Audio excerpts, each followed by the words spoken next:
அரசியல் களத்தில் வழக்கமான பாணியை உடைத்து தெளிவான உச்சரிப்பில் தமிழ் இருந்தாலும் திருக்குறள் சங்கத்து பாடல் என எதையாவது கோட் செய்தாலும் கூட அது இளைஞர்களை ஈர்க்கும் வகையில் ஏற்ற இறக்கங்களோடு சினிமா டயலாக் டெலிவரி போல் வாய்ப்புள்ள ராஜா போன்ற பஞ்சுகளுடன் இளசுகளுக்கான ட்ரெண்ட் செட் செய்தவர் தான் சீமான். நம் மொழி, நம் உடல் மொழி, நாம் பேசும் பஞ்ச் வார்த்தைகளை மேடையில் ஒருவர் பேசுகிறார், அரசியலை நாம் ரசிக்கும்படி பேசுகிறார் என்று சீமான் பின்னால் தம்பிகள் சென்றனர். சீமானின் பேச்சுக்கள் சில நேரங்களில் தடித்த வார்த்தைகள் கொண்டதாகவும் அவதூறான கருத்துக்கள் கொண்டதாகவும் கூட இருந்திருக்கிறது. ஆனாலும் நாதக அங்கீகரிக்கப்பட்ட கட்சியாக மாறுவது வரை அதை கொண்டு சென்றவர்கள் சீமான் பேச்சால் ஈர்க்கப்பட்ட இளைஞர்கள் தான்.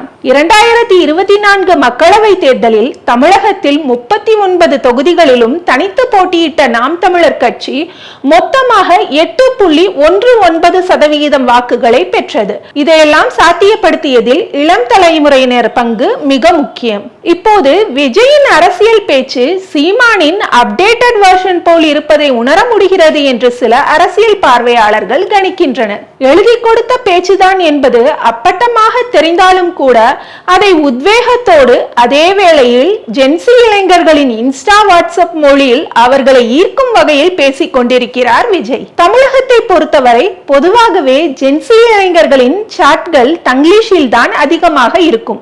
விஜயும் தனது அரசியல் உரைகளில் தங்கிலீஷ் கலந்து பேசுவதை உறுதி செய்வதையும் கவனிக்க முடிகிறது.